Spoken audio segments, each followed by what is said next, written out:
Year 2027 is going to be a milestone in the history of Lucknow because Lucknow is going to host INQUA Congress 2027 and the scientists from all over the world are going to come over here. I have the honor of welcoming Laura in my podcast, who is the president of International Union of Quaternary Research. So here is a little chit-chat with Laura in today's episode of INQUA 2027. Hi, this is me, Veera, and I am so very glad that right now I have Laura Sadori with me, who's the president of INQUA. So, Laura, you have been the president of this amazing body. Can you tell me a little bit about the history of INQUA to begin with? Yeah, sure.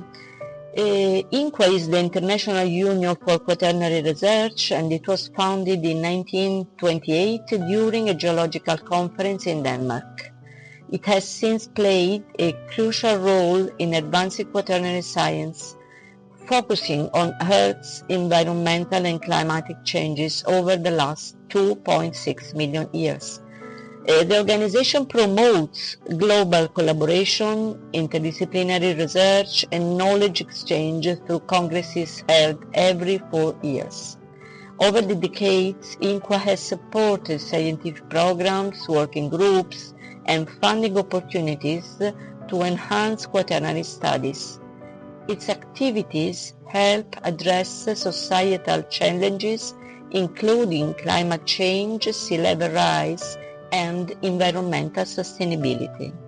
So, Laura, here's my next question I would like you to explain INQUA's role in benefiting its member countries. Like, how do you benefit your member countries? Yes, INQUA is benefiting the members, the countries, by funding and research support, by global networking and collaboration, by education and capacity building, interdisciplinary integration, societal and policy impact, and also visibility and recognition. This is very important for all our members. Okay, so out of all these, which do you think is the most important part of INQUA?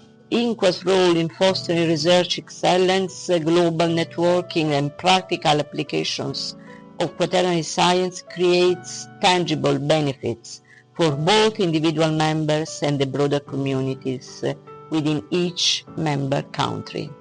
I would like to ask you, has there been any shift in the thematic outcomes of the past INQUA congresses? Yes, there has been a noticeable shift in the thematic outcomes of past INQUA Congress. Initially, INQUA focused primarily on geological and paleoclimatic reconstructions, emphasizing stratigraphy, glacial cycles, paleoseismology, and early human-environment interactions. Over time, the themes have expanded to incorporate broader interdisciplinary perspectives, integrated advances in geochronology, climate modeling, ancient environmental DNA analysis, and anthropogenic impacts on the quaternary environment. The upcoming Lucknow 2027 Congress continues this trend with a focus on quaternary science as societal services, highlighting the practical applications of research in addressing contemporary global challenges. This shift reflects a growing recognition of the relevance of quaternary studies in mitigating current and future environmental and societal issues. So, Laura, here's my another question. You know that 2027 we are having INQUA Congress in India and in Lucknow, which is my city. So I'm very happy about that. But what do you think is the advantage of hosting INQUA Congress in India? Well, I think that advantages are not just one, but many, as for example, geographical and climate diversity that has India, the possibility to expand global participation in a rich cultural and historical context that your nation has, And this will be also important to grow the scientific national community. And we know also that India has a strategic location, as it is a bridge between Asia, the Middle East and the Pacific. So I guess that it will be really challenging to have this Congress here in your town. I really like the last point that you mentioned, its strategic location, that India is going to act as a bridge.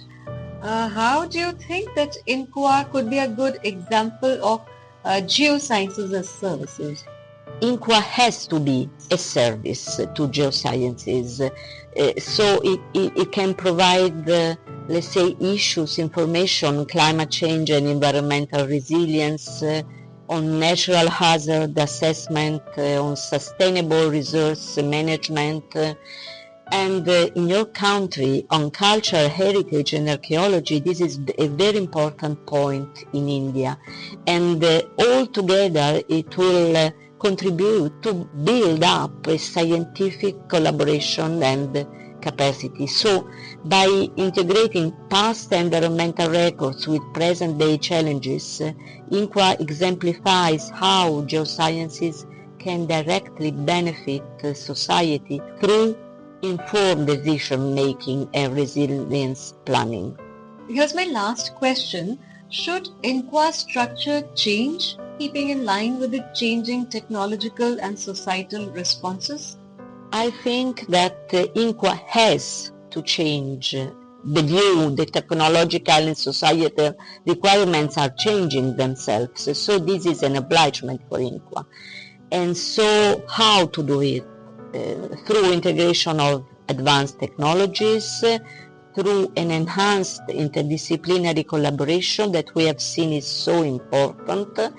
And it is important also that INQUA is open to society, so the new effort should be for an open science and the digital accessibility. I would suggest that it is very important that there is an applied research for societal impact. So INQUA has to adapt its structure to the requirements of society, and so it will remain at the forefront for quaternary science while addressing pressing global challenges in this rapidly changing world. It was so nice talking to you, Laura. Laura.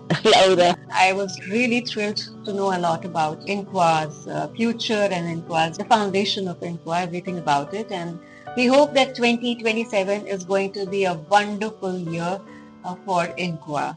Thank you so much for being on our podcast. Thank you for inviting me. So that was my rendezvous with Laura in this episode of INQUA 2027. Well, bye for now from Veera. We'll be meeting you soon with the next episode of this podcast. Till then, you take care of yourself.